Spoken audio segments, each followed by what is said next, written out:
What is the most disturbing thing you found about your partner? Story 1. My ex and I connected over very severe and alarmingly similar childhood trauma experiences. Almost a year into our relationship, he revealed, extremely casually, like it was no big deal, that he'd made it up. He'd heard about my past from a former mutual friend and felt it'd be easier to get to know if we had this in common. He genuinely didn't see an issue with doing this. He then proceeded to ask, since it bothered me, if I wanted to know everything else he'd made up too. Turned out, about 75 of what I knew about him was fake. Weird, funny stories and experiences, childhood memories, things that had allegedly happened to him at work. He was just making things up. When I asked him why, he reiterated that he didn't see it as a big deal and then explained he felt I needed to be humbled a bit because my life wasn't that interesting. So he'd made up things to match my story's experiences.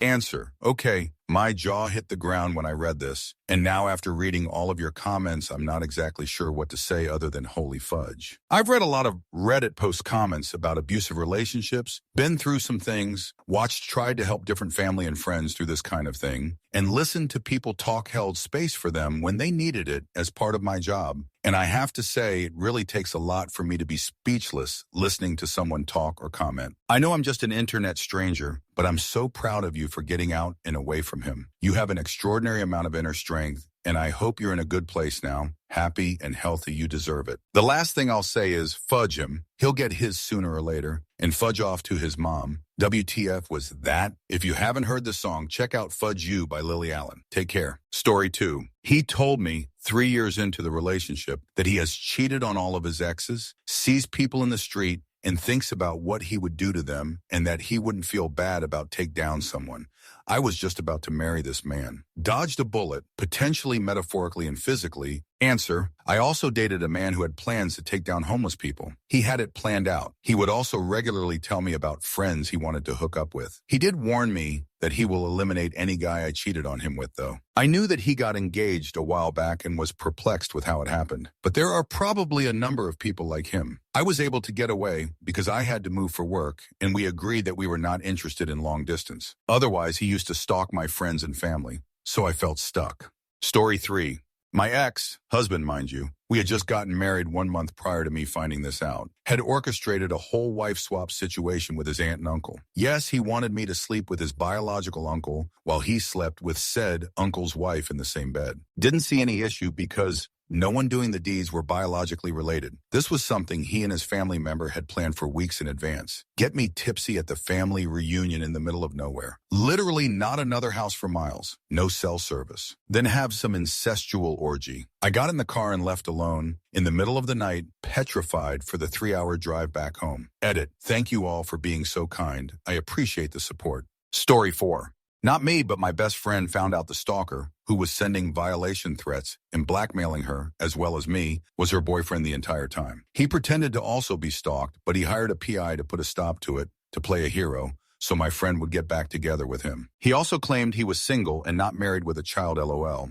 Answer: almost the same thing happened to my friend, but with one layer deeper. The person sending letters to my friend threatening to out him and harassing Miss G's to all his friends, including me, turned out to be his BF orchestrating all of it. The BF claimed innocence, but my friend was distraught and broke up with him. We were all thinking, who the fudge does that? Except I then figured out it was an older gay man in our community who ran the theater program who was doing it all. He's the one who figured out where the threats were coming from. Not many people were out in our town, so he was kind of a guiding father figure to the young gay teens, and my friends and I trusted him. When other shady shoots started to happen, I realized my friend's ex was innocent, and it was this grown jerk man fudge with us, but by then it was too late. Story 5. He was found to be and investigated for repeatedly looking at CP, but they didn't press charges because he didn't download any. I don't understand how that works. He kept pinging on the same thing enough times for 2 detectives to show up with a video recorder turned on before I even opened the door. After an hour interrogation, which I was not allowed to witness,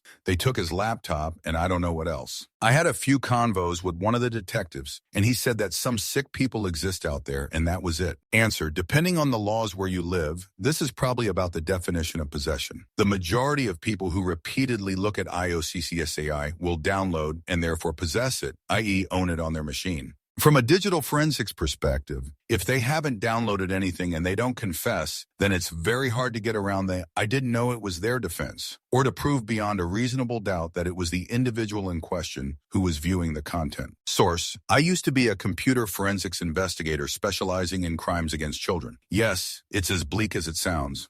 Story 6. My fiance that passed away once told me when she was younger, in her teens, she was having intimacy and she looked at the bedroom door and it was cracked open and her dad was watching her. She continued having intimacy even with him watching. She was also very hyper-intimacy. I believe her dad molested her when she was younger.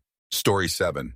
During the recession in 2009, my then husband and I were both studying different university courses and working at the same fine dining restaurant near our apartment. I had worked my way up to bartender assistant manager over the course of 5 years and really loved my employers, who were a family of very hardworking, respectable people. Earning their trust took years, and they rewarded me with more responsibility and decent pay. However, that recession hit hard, and one time I had to pay rent on a Friday, but my paycheck wasn't due until Sunday, and I was short. So my boss fronted me the cash. I cashed my paycheck Monday and gave the owed cash to my husband to give to our boss, as he was going into work and I was off to class. I thought everything was fine until well over a year later, after we had moved to another city for husband's new job. My old boss calls me and says he really needs me to pay that money back. I was mortified. I questioned my husband and he said he didn't think anyone would notice, so he pocketed it. He did a lot of other really crappy things, but that was the thing that really ended our relationship in my mind. I did apologize to my boss and explained what happened and paid him back immediately. I still feel so sad and ashamed that my boss went all that time thinking I did that. I hope he believed me, but I'll never really know. And all these years later, I still just feel so sad thinking about it. Story 8. His whole inner life revolved around adult content, and a big reason he became a teacher was to get access to his fantasy material, young girls. He's an ex now, and the school I reported him to fired him after the investigation. Clarified fantasy material. Story 9. That she is still in love with her ex-girlfriend and has been having an affair with her since before we even got married, but didn't tell me that it was her ex-girlfriend for real until this year, and everybody on her side played along with it as they were only best friends, which in turn had this girl pretending to be my friend, and my wife allowed it for 5 years. Don't worry, I'm leaving LOL. Answer: I wish we'd start criticizing people more for covering for friends when they cheat. So much of society has a snitches get stitches and none of my business attitude to this stuff, and that's bullshit. We all dislike cheaters, but will happily cheerlead our friends and support it when they do it. If I find out a friend of mine is cheating on their partner, then at minimum, I'm going to stop hanging out with that friend until they rectify it. If I think it's especially egregious, then I'm telling their partner. I don't give a fudge if they were my friend. I'm not friends with cheaters. Story 10. After my ex tried to smother me, several things came to light. First, he had been looking through my phone for months. We had been broken up for well over half a year at that point, but we were living together due to financial stress. He was using this opportunity to look through my phone while I slept. He had also been blocking men I spoke to, and even changed one guy's contact info to a disconnected number. Maybe a month before the incident, he had cracked my phone screen while I slept, then convinced me that I must have done it. The reason he decided to eliminate me was actually because he saw intimacy forward messages my coworker had sent me, which I didn't even respond positively to. Also, the attack wasn't spontaneous. The night before, he had looked at his phone before telling me in a disappointed voice that his boss took him off the schedule at the last minute again. He complained about it for so long. After the attack, I looked through his phone and saw that he had texted his boss the night before saying that he wouldn't be able to come in because his roommate was having an emergency and he needed to be home for it. I also realized later that when I had first walked inside that day, he was waiting by the door with a baseball bat and gorilla tape. Edit, awkward wording. Story 11. He was in the military for 20 years in a country outside of the U.S. He eliminated people. At the end, he said he was basically a gun for hire. He told me that he once had one of his soldiers eat a rotting bird full of maggots. When the soldier refused, he whipped him until he did. He didn't seem to show any remorse about any of this. Story 12. My ex told me he was the victim of a lot of terrible trauma. It was how I explained away a lot of his bad behavior to myself. He made up a lot of it, if not all of it. I can't know for sure if it's all made up, but the fact that at least a good chunk of it was made up doesn't fill me with hope. I think he was very afraid of rejection and would twist the truth in horrible ways, trying to make it impossible for me to leave. It makes me sad to think about, honestly. Must be harrowing to live in his brain. But good God, am I relieved not to be around him anymore. Story 13.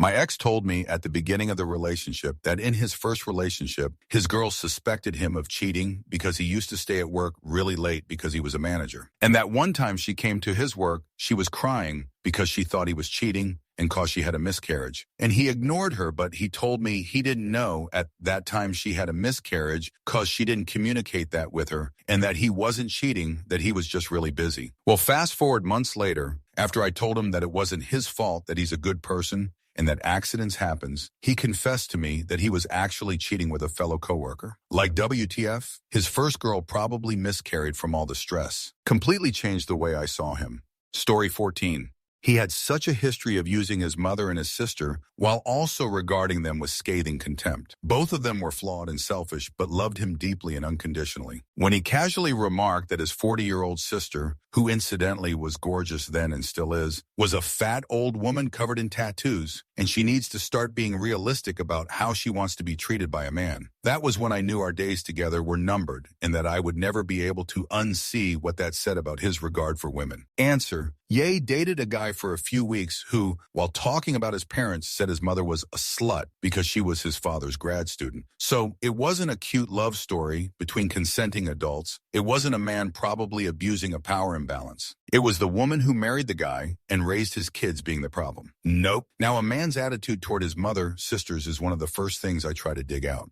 Story 15.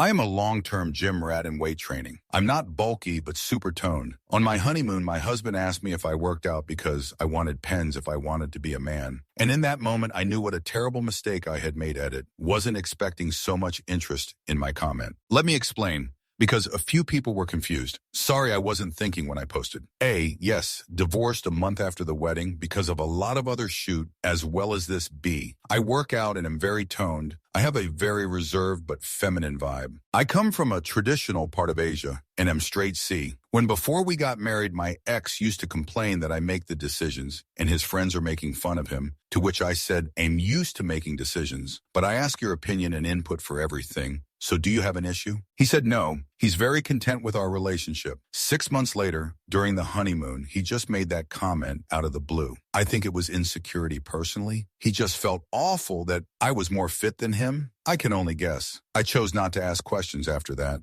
Story 16. My ex was abusive and we were 12 years into our relationship when he told me when he was about 10, he took his cousin, who was 3, across the road to a house that was being built, and he made him suck his D. He actually laughed about it like it was funny. I broke up with him the next day, took the kids, and never saw or spoke to him again. Story 17. When I first met him, he told me his daughter had been kidnapped years earlier, and he didn't know where she was. Over several months, I thought it was odd that he didn't speak much about his daughter. Like, why are you giving up? Why aren't you looking for her? After a year of being with him, I was able to put pieces together and found the daughter's mother on social media. He was fighting for custody of the daughter and outright refused to go for psychological testing and refused to put her on Medicaid. So the court gave custody to mom. That's what he meant by kidnapped. While digging for info, I also found an animal abuse conviction. That was the end of things with him. Horrible person across the board. Story 18. We are broken up now. And we broke up when I discovered he had taken a secret, hidden recording of my 14-year-old daughter undressing. And then in an attempt to eliminate himself, he snuck onto an RCMP detachment parking lot and pointed a fake but realistic-looking air gun at a bunch of cops who promptly shot him up and didn't eliminate him. He's now in jail in Edmonton awaiting his trial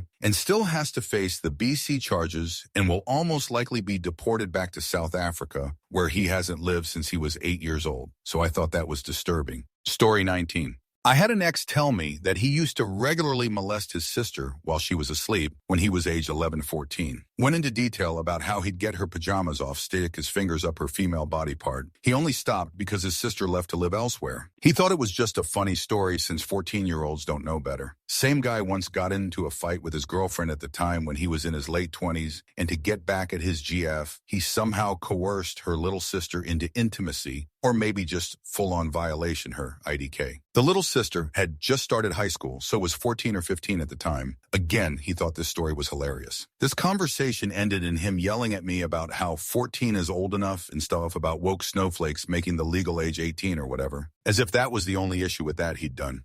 Story 20.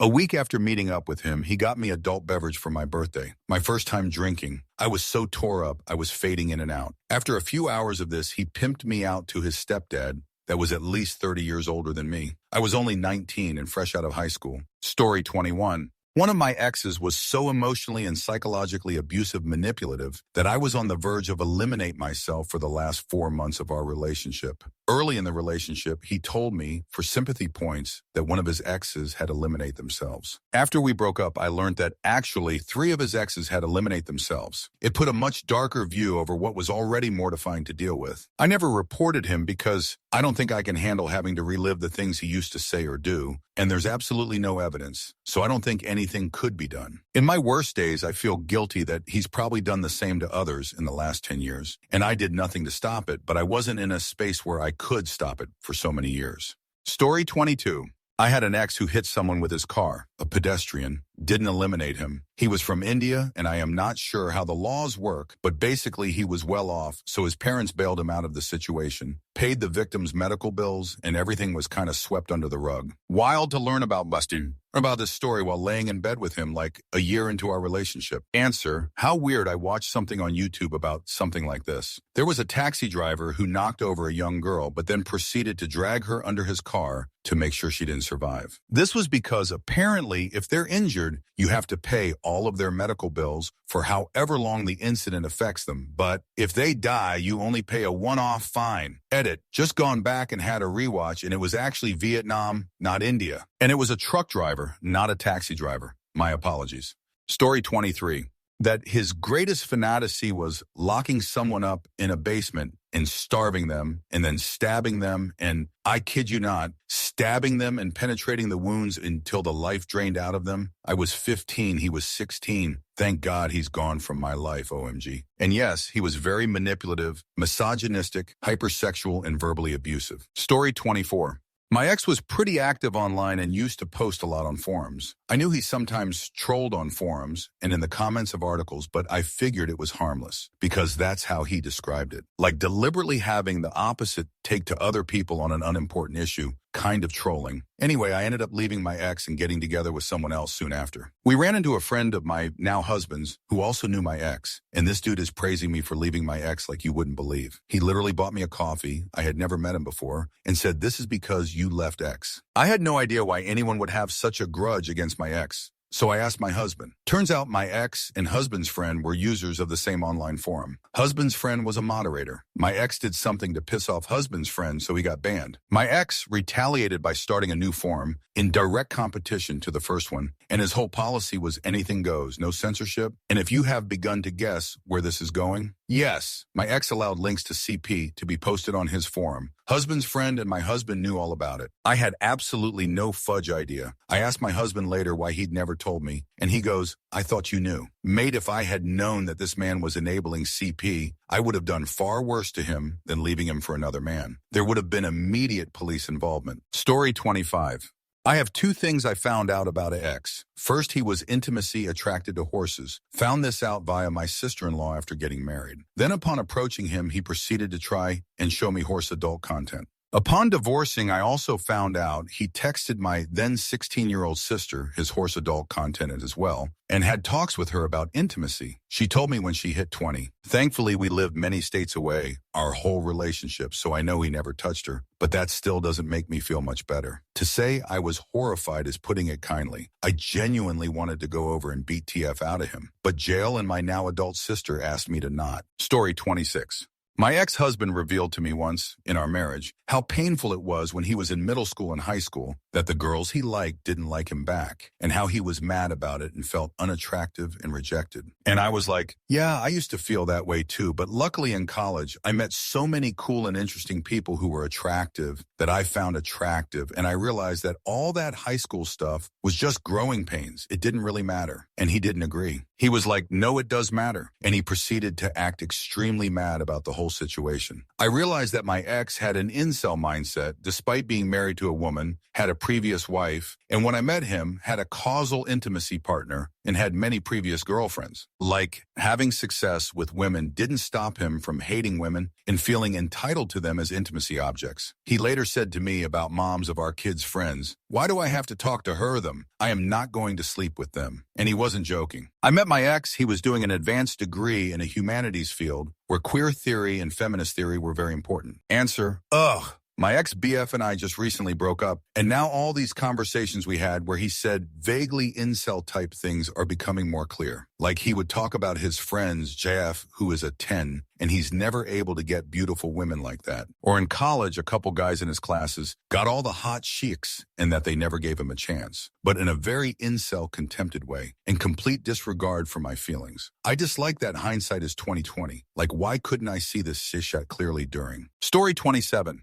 Was engaged to an amazing guy, I thought. We were living together and had been dating 3 years. We were planning our wedding. He had never been married, no kids. Both parents had passed away when he was a teen. He had one brother who was hospitalized dying of cancer. Myso spent a lot of time at the hospital. I had never met the brother. He was very successful and lavished me with trips, gifts, cars, you name it. He worked out of town a lot, but we made it work. Imagine my surprise when by sheer coincidence, I met his dying brother at a party. So was not with me. It was a strange conversation to say the least. Nothing I had been told was true. Brother says he's been a liar his entire life. Do you want to talk to my mother? What? Hell yes, I do. His parents were very much alive, and his brother had never been in the hospital and did not have cancer. It was surreal walking into his parents' home. There were pictures everywhere of my fiancé and his wife and kids. He was currently married, still living with his wife, and was unemployed. He was stealing from his wife to be able to afford all the gifts he was giving me. I felt like I was living in bizarro world. It was mind-blowing how far this piece of shit went to keep up his lies. I left him on the spot. He died 2 months later of a substances overdose in a crappy motel in Reno. Story 28. He put a nanny cam in our bedroom so he could spy on my therapy sessions during COVID. He made a big show out of putting on headphones in the other room because he knew he could just listen in later. Also, used shoot I talked about during said therapy sessions against me during fights. Paul, if you're reading this, I knew after about 2 weeks. I knew when you called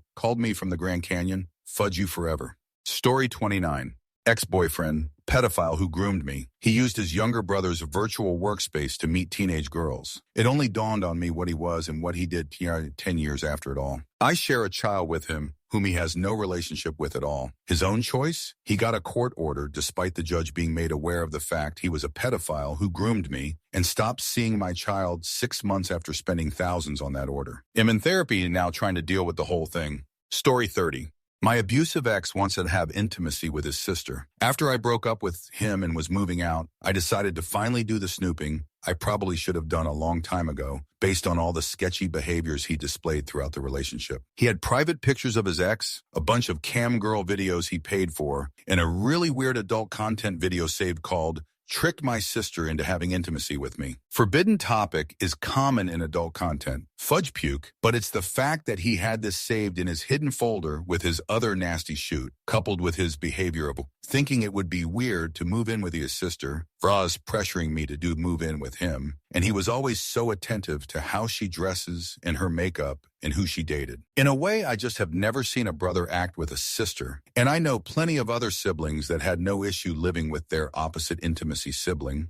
Answer, I was with a guy who seemed entirely normal and functioning, except something was seriously off with him and his twin sister. The first time I met the family, his mom invited me for dinner. The sister just refused to come downstairs. They were 30 at the time. She still lived at home. Eventually, their mom insisted she joined us for dinner, and she just sat there with her sunglasses on and didn't even acknowledge me. Just seemed really pissed off I was there. He acted all weird about it. Then we went round one day when his parents were away. She was still in bed. He went upstairs and came down absolutely fuming because he'd walked into his sister's room and she was in bed with a guy. He was absolutely livid and shouting about it. I was like, okay, so she's in bed with XX? And I think he twigged that his behavior was odd and then just pretended to laugh about it. Definitely something going on with them fudge weirdos. Story 31.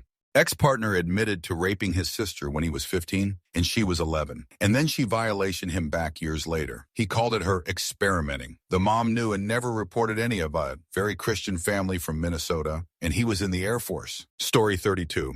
Once dated a woman who would disappear at all hours of the day, night. She'd get a text, and in 10 minutes she'd be gone, sometimes for 6 hours or not come back over for a day or two. I confronted her finally. She wasn't cheating on me. She was a substances dealer, and apparently it was a family-owned business.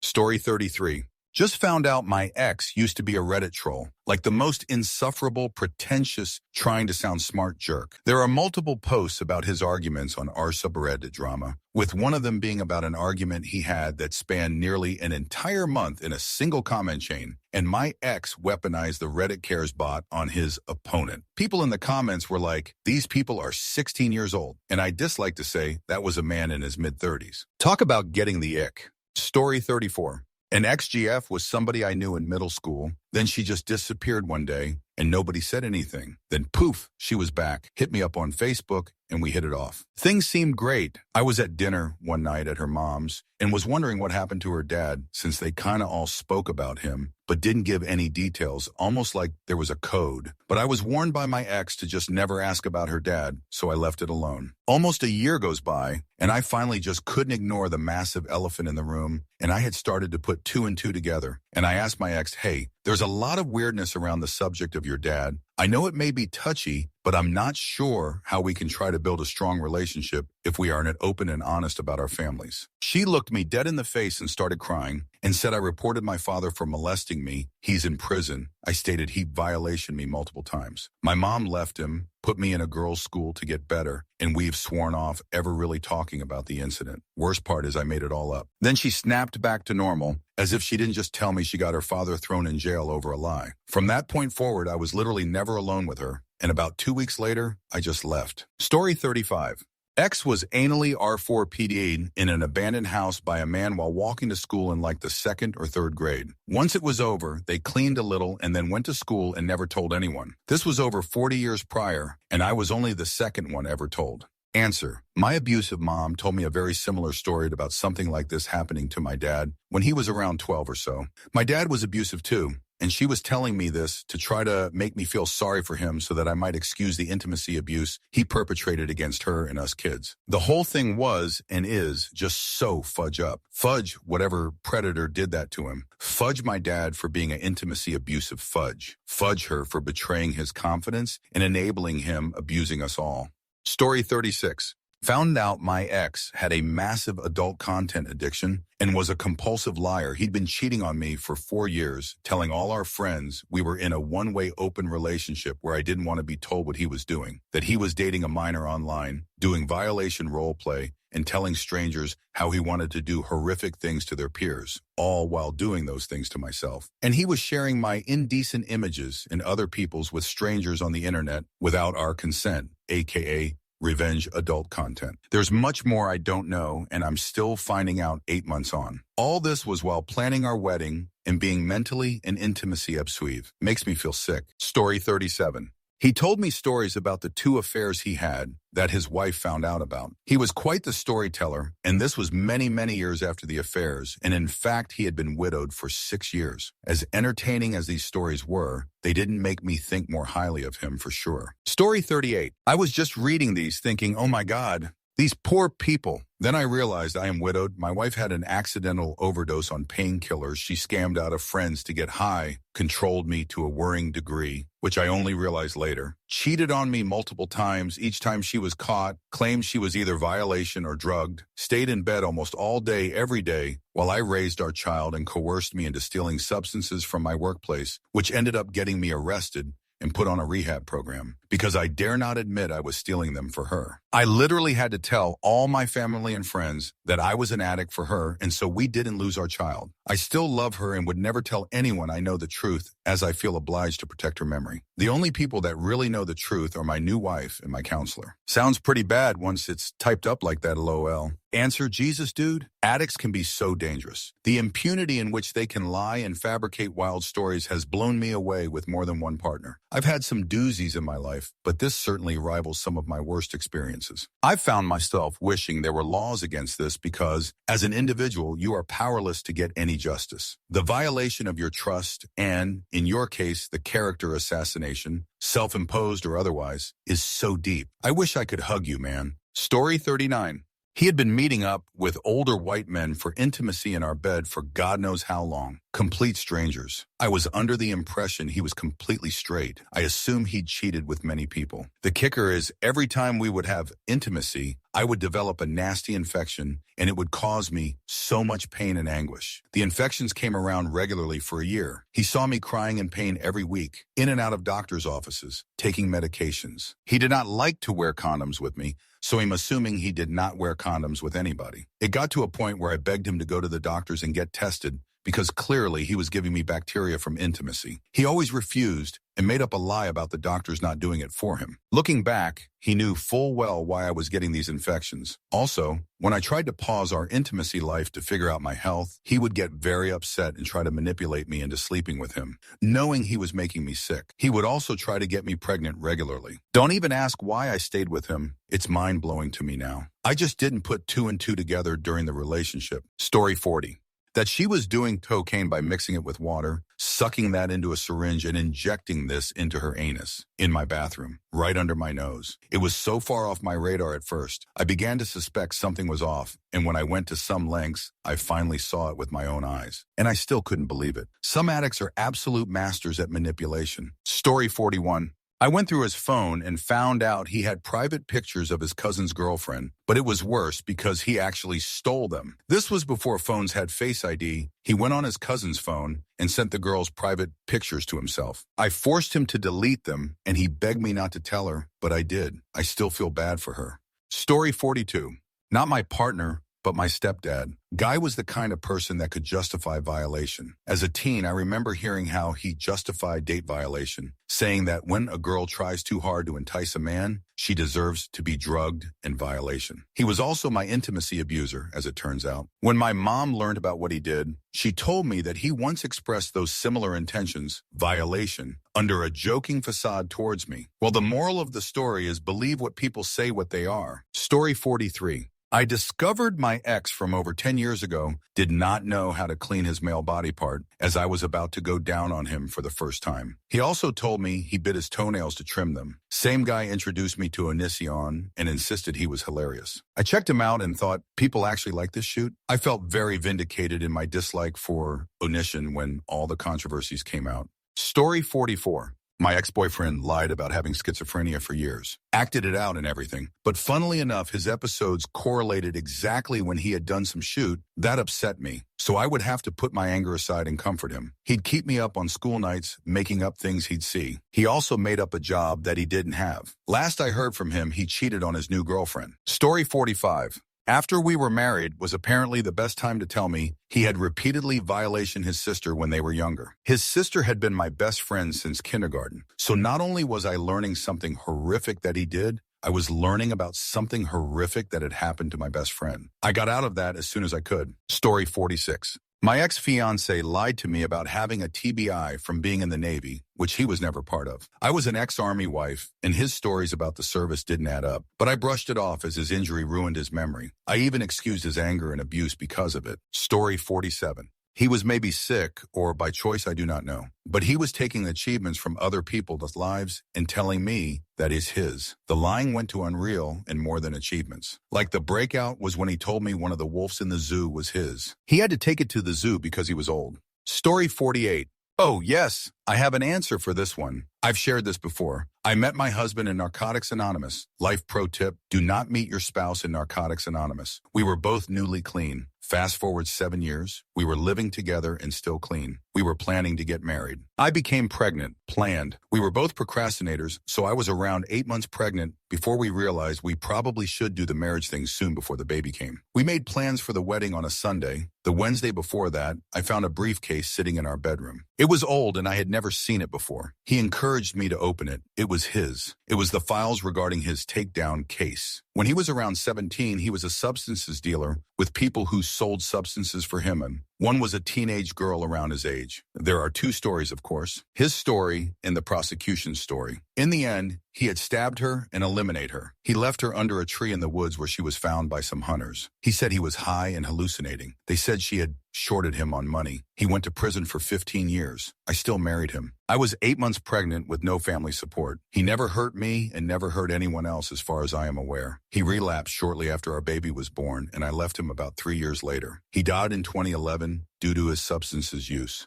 Story 49. I was with my abusive SX for 2.5 years. About 6 months after breaking up, it dawned on me one day that he's a rapist. I didn't realize it while I was with him because he'd broken me down so much. The realization still makes me feel disgusting. He was also a total and complete narcissist who took pleasure in controlling, abusing, and humiliating me in front of anyone and everyone. I think he's currently gearing up to be sentenced to prison for a lengthy stay for substances trafficking, though. I haven't seen him in over 12 years, moved provinces, and yet find myself still terrified of running into him. Hope he rots. Answer: extremely relatable, like even the periods of time you listed. I'm so sorry. Being so fully broken and brainwashed, or in my case drugged consistently, that you don't even realize what's happening to you in the moment is such a cruel reality. It fudged you up for years. Wishing you the best. It is truly awful, and I'm so glad that you got out. Story 50.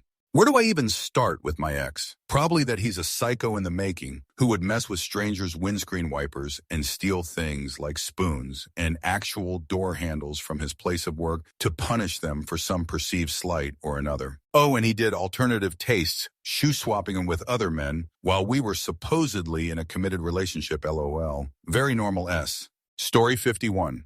He tells me about his poop. I don't want to know that unless it's a medical need, disturbing change or whatnot. But darn near daily, and yes, I have mentioned it on occasion, and I sometimes can't stop making a face. But if this is the most disturbing thing, I'll take it. Story 52. My ex badly wanted to be an academic in a mostly left-leaning humanities field, so he just kind of faked the politics. Only I didn't know he was faking. He spent a ton of time telling everybody what a feminist he was. I thought it was cringe, but probably well-intentioned. Until about 5 years in, when, in the midst of one of our increasingly terrible arguments, he explained that sexism wasn't real, and it didn't count that I'd been assaulted as a child because I grew up with more money than him. From there, it slowly came out that he thought being trans or non-binary was just mental illness, and his struggles in the P were the result of untalented POC just being handed the opportunities he wanted. It really helped me understand that nothing he had ever said to me about his core beliefs was true, and I didn't know him, LOL. Since the divorce, he's still not an academic, was never smart enough to be competitive TBH, but he still obsessively posts leftist buzzword soup that he doesn't even believe to his social media accounts in hopes of impressing the people he wishes were his colleagues. His average post gets maybe 2 likes and 0 responses or shares.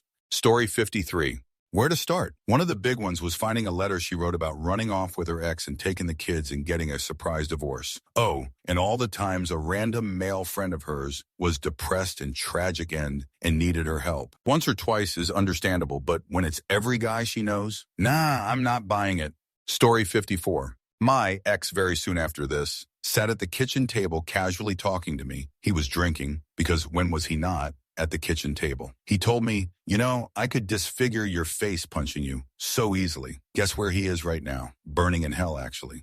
Story 55. I raised her son for 6 years and still do. From 1 years old. On his 7th birthday, I was strapped for cash and could not afford a huge gift or a great big party at an establishment. Instead, we had a totally normal, loving, traditional at-home birthday with decorations and cake and ice cream. So many friends and family showed up and showered him with gifts. Anyways, she felt distant and really disliked leading up to the event. I felt awful enough already, but the day before the party, she suddenly reached out to the biological father who never once called to establish a father-son relationship in 6 whole years. She never put him on child support at all. Whatever, didn't want or need that. She asked the guy to get VR headset for him, allowed them to video chat, said he gets paid tomorrow, day of party. She used some affirm payment or something, spent money we didn't have, and he never sent any money or purchased the VR at all. She was a stay-at-home mom, so I paid for the shoot, technically. She defended her choice of betrayal from seeking that shallow gift for her son who deserved it. I provided amazing birthdays until that B-day. Just purchased too much house that year. I felt betrayed, disrespected, and she twisted it, attempting to convince me they deserved better. If I had not confronted the odd behavior, she would never have told me where the VR had come from, would never have known about the video call, and I'm not possessive either. I'm a former foster child. I totally understand. Some parents aren't able to be there during certain chapters of their life, but there was no effort to discuss, to express concerns for his quality of gift or her desire for them to have a connection. I'm of the opinion a grown man should not need reassurance to be a part of their kid's life. Oh, and guess what? Guess who's on child support? Me, because she needed EBT. She won't take a fudge raise because then she'll lose her EBT. She used my name and listened to me as a deadbeat to the government for 100 and fudge food stamps. While there's a man literally capable of being put on child support that didn't do the legwork I have put in to earn that father title. I don't know. I'm all twisted up about it still,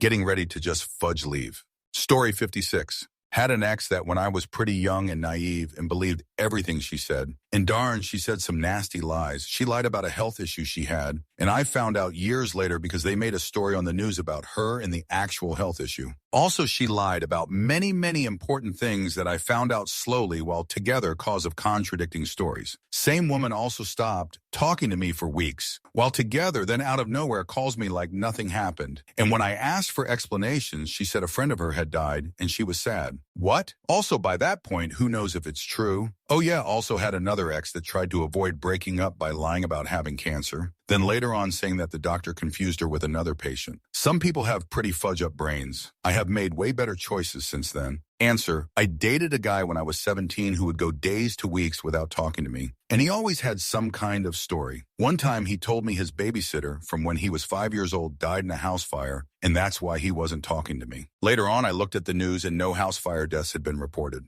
Turns out he was just fudge his ex that whole week. Story 57. My ex would make up elaborate stories about being in the Greek mafia when he never was. Also told me he had all this money from the Greek mafia and that he bought his parents' house and their 4 cars, mom's, dad's, his and his brother's, when his parents were actually pretty well off. Mom was a pretty high-up executive, and they def paid for everything. He, of course, lost all his money very soon into dating me. Also made up other lies throughout our relationship. Told me he had to eliminate someone once in association with the mafia and that he has trauma from that. He was Greek, but not in the mafia. He'd go to Greece every summer for at least a month. Then when he'd come back, he'd be massively depressed because he disliked America, really not sure why he was even here, and had nothing here, then would be upset when I took that personal. When he'd go, he'd party and get partied too hard every night, eat a ton, and come back being 50 pounds heavier, like an eating and drinking binge to the max. Every time I was vulnerable with him and confided in him, whether feelings about my childhood or jealousy of a friend, he'd throw it in my face the next fight we had, saying this is why your dad doesn't love you,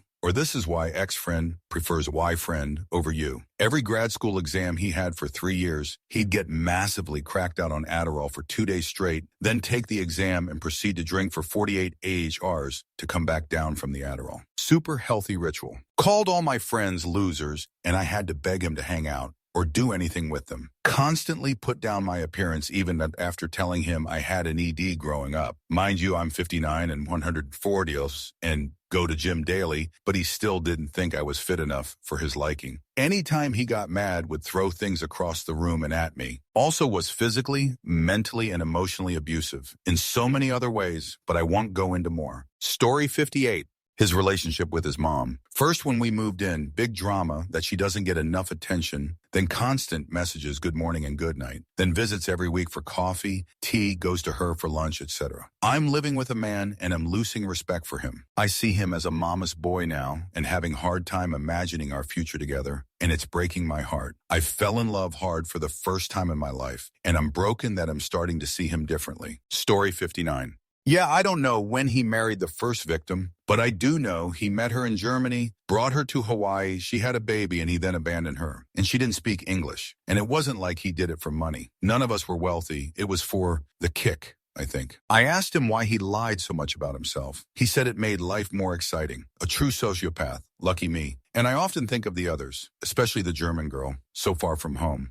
Story 60. That's he'd been intimacy trafficked by his dad as a child, and that when he was a teenager, he came very close to stabbing his father as he slept in bed one night. His father woke up and saw him standing there with a knife over him, and eventually he just walked away. He told me all this after 20 years together. Story 61. When I finally checked his phone computer, he was always on his computer. After years of serial cheating, escalating abuse, manipulation, and mind games. Knowing our divorce was imminent, I discovered my ex was a PUA who had been workshopping how to turn me into a compliant bang-maid wife online with a whole community of fellow misogynists. He would turn around to the women and girls, some still in HS, he was mid-30s, that he seduced and tell them I was a crazy, controlling, abusive partner that he couldn't get away from. He'd use stories that were true. They were just switched, as in he was, in fact, the one doing these crazy controlling things, and I was the one who should have left years ago. Once I had his online handles, he had so many accounts spanning every possible social messaging app. The next year, waiting for our divorce to go through was hell. I had to act nice to him so he wouldn't try to screw me with his rich daddy lawyer money. I read texts during my out the door snoop in which he told his friends and family I had run up thousands in credit card debt without telling him while he paid for everything. If you guessed that was true, but just the other way around, you'd be right. The whole time, though, I was reading years' worth of this alt identity he had, reading comments in which he talks about the most traumatizing moments of my life with strangers, so they can suggest how to use that to get me to be more intimacy, willing to do more extreme things. I've never meditated so much in my life. Took years to build back enough trust in myself to seriously date again. Finding out that every memory you had of your relationship is wrong and in fact was publicly outsourced, abuse has a way of making you not trust yourself. And to recycle a sentiment I've seen in about 80 of the partner stories people have shared here, in all their grisly horror, therapy is awesome. Can't recommend it enough. Story 62. My wife and I have been together 7 years and married 4. The most disturbing thing about her is that I have yet to find anything disturbing. She has been the most consistent human being I have ever met and continues to be. There has never been a single breach of trust between us. Sorry if this sounds like bragging, but I just feel very lucky to have her in my life. There are a lot of nut jobs out there, and I feel sorry for people trying to find a genuine connection. Story 63. This is my old ex. But it was after every time she would get yelled at by her parents who she lived with, she would spit into their condiment bottles, yes, all of them, and take toilet water and put it in their shampoo and conditioner. I also learned that after they told her that she couldn't hang out with me one day, she licked every piece of lunch meat they had recently bought a lot, and ruined it all. She truly was psychotic. Story 64. During an argument about why gay adoption rights, I told him in that case, him thinking people should only allowed to have children if they can give 100 of a cishet, healthy parentalship, he should also think disabled people shouldn't be allowed to reproduce and have children. Blackno, expecting him to realize how insane he sounds. Instead, he casually confirmed that to be his belief. I was too stunned to know what to say. Story 65. I had an ex whose best friend was a scumbag, like pretending to be a young single mother to eBay sellers, claiming her house burnt down and trying to purchase toys that had been lost in the fire for her child. This was a late 20s male saying this. So, complete scumbag. One night while he was driving home, he hit someone with his car. He called my ex who was going through law school and said, "What do? I hit a guy." It's more likely he clipped him BC. The guy wasn't grievously injured. My ex told him, "No, you didn't. He is tipsy and darted out in front of you." She basically told him to use his white privilege while calling the cops and report it that way. Because the man he clipped was a POC, the cops immediately bought the idea that he was tipsy and darted out in front of the car because the town was super racist to begin with. Birds of a feather flocked together. Two of the grossest people I'd ever met. Story 66. He took my thongs for himself. He took my lace dress and made it into a see-through, butt-exposed onesie for himself to wear in a pride parade. He made Victoria's Secret wings to match. This I found out after I broke it off with him. He became abusive prior because, shocker, he had a gay professor who seduced him. He was confused, angry, and accused me of cheating because he was cheating on me with a dude. Was a totally hetero guy with me prior. I've been a happy single person for more than a decade. Never again. Story 67. It slowly dawned on me that my now ex-husband was incapable of empathy. There were many instances, but here's one that stands out. I broke my leg, and he refused to drive me to the ER because he had to get to work. I drove myself to the ER, where they put a temporary cast in the leg. Strict instructions to not put any weight on the leg. Shortly thereafter, I was trying to get down the stairs from our front door to the driveway with my bag for work. He was standing in the front doorway watching me struggle, not offering to help. I fell and landed in the driveway, bleeding from my arm and head. He took a casual sip of coffee, looked down at me, and said, "Suck it up." Our 12-year-old son witnessed this. My ex excuse for his behavior was that he was mad because my broken leg was inconvenient. He is a profoundly dysfunctional human. Story 68. My ex since high school, she was in college when we were dating, was riding back and forth with one of the high school shooters in Missouri, corresponding to them while in jail. This was the DUO that pulled the alarm and started firing at the students when they ran out. Story 69. I found out that my ex was lying about having cancer. He went to appointments, shaved his hair and eyebrows, got radiation and chemo, told me he had 6 months to live, bought Pedialyte to put into his tub, and say the doctor said to do chemo at home, an oxygen tank, said his doctor wanted him on hospice, and he pretended to die on several different occasions, not only with the cause being a fake cancer diagnosis, but also faking an overdose and from faking being attacked by strangers and due to heart failure. He did lots of other messed up shit, but it would be too long to type out everything. Story 70. Now ex that he's a creep while I was dating him. His mom told me to tell her if he ever put his hands on me in a non-consensual manner. She said this to me right in front of my ex. After she left, my ex turned to me and said, "My own mother thinks I would violation you," and went on about how fudge that was or smeed. But she was right, and I wish I had listened to her. I now understand why she'd always keep a close eye on us and didn't like us being alone. Story 71. We were having issues in the bedroom. Specifically, I couldn't get him off.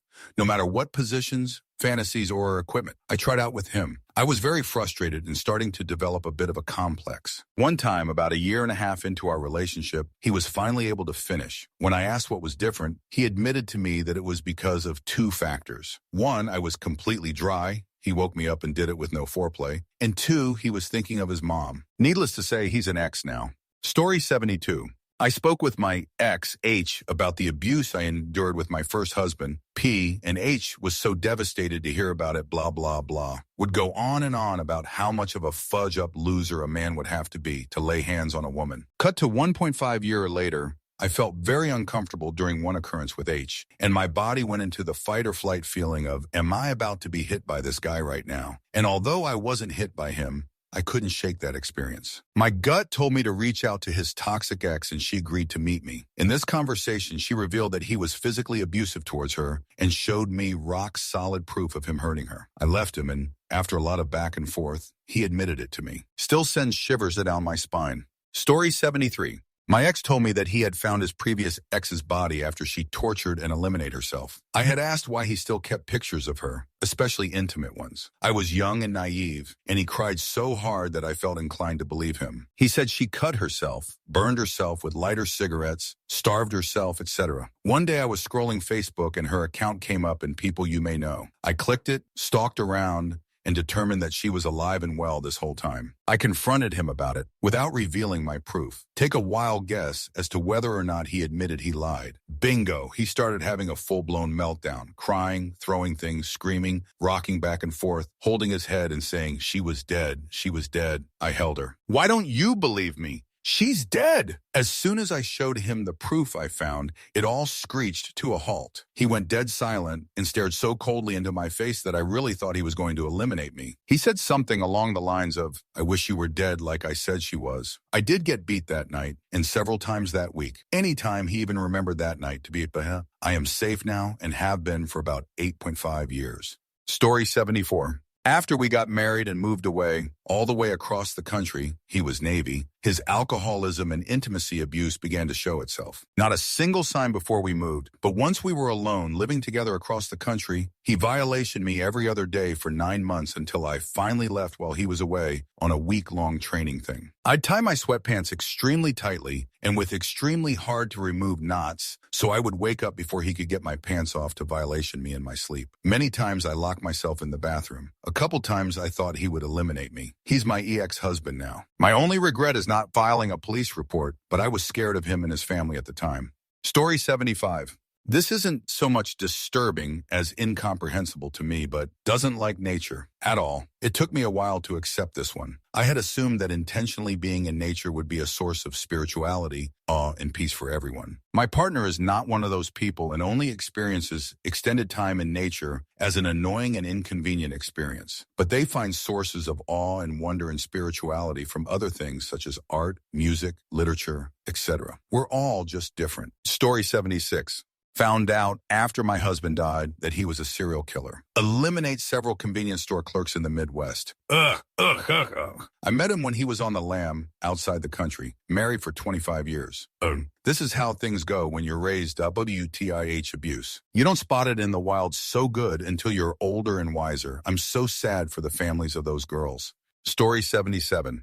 When I was married to my second husband, I found out that he was an abuser. Long story short, over the 8 years we were together, he basically brainwashed me into thinking that my family disliked me. I didn't really have any friends anymore. Then one night, while he was tipsy, he was always tipsy, he tried to eliminate me by strangling me in our backyard in the pouring rain. He was 64 and 270 pounds, and I am 54 and 130 pounds. Then, because my family disliked me, I had nowhere to go. So I had to sit on his lap while he sat in his recliner and passed out, and I stayed up all night until the sun came up. Only then was I able to carefully get up and leave. I still have issues falling asleep before the sun comes up. It's been almost 10 years since this happened. Story 78. My first husband told me after we married that him, his brother, and his sister used to have intimacy with each other. His mom would bring whatever boyfriend she had at the time and have intimacy with them in front of the three of them, and they just followed what she did. He told me like I was just going to be okay with it, like he was telling me he forgot to pack his lunch. And since his ideologies on sexuality were so skewed, he accused me of having intimacy with my own father when he found out I knew he was sleeping with his dealer. Needless to say, he became my ex-husband shortly thereafter. Story 79. When I was 18, I found my father's name in the new phone book that had just been delivered. I had never met him. My mom left him when I was 2, and I virtually never allowed to ask about him. It was a taboo subject. I was just out of high school and living with an auntie in the sticks, trying to figure out how to move forward with my life and step out as an adult. Had this emotional first meeting with my father. His wife invited me to stay with them, really welcomed me with open arms. It was almost too perfect. Within a couple months, it was clear that they were druggies and that they were essentially using me for a round-the-clock babysitter for my half-sister, who was half my age. I love my sis, but didn't feel super safe with them. One day, they decided out of nowhere that they were moving to Vegas. They had a garage sale where they put price stickers on basically everything in their apartment but what they could fit in a few duffel bags. As people milled in and out of the apartment, buying their furniture and the pictures off the walls, I decided I wasn't going to Vegas. I had this terrible feeling that something bad was going to happen to me if I went. I felt terrible for leaving my new sister, but I just couldn't. I went and moved in with this guy that I had just met and hung out with once or twice. Lived with him for 6 months, paid rent to his dad, and my life was a hellscape. His dad was a terrible alcoholic. His older brother was a heroin junkie that would do things like disappear for days, come home at 3 a.m. and put a pizza in the oven, which would catch on fire once he nodded off. More than once I woke up to the house full of smoke. Boyfriend was jobless and restless and started out mildly negging me, turned into abuse. I worked in a telemarketing joint and disliked every second of it. I paid for virtually everything for the two of us. One night while arguing about something, I don't even remember anymore, it was 30 years ago, he got this weird glimmer in his eye and said, "You've never recognized me all this time, have you?" It turned out that we were in middle school together. My friend group used to tease him in the hallways because he was in the special education room. I was the shy kid in the group who was later shut out and bullied by the same kids. I don't remember ever saying a mean word to the guy. But as he talked about his experiences in that school, I did suddenly see him in my memory, in my mind's eye. It was so crazy after 6 months of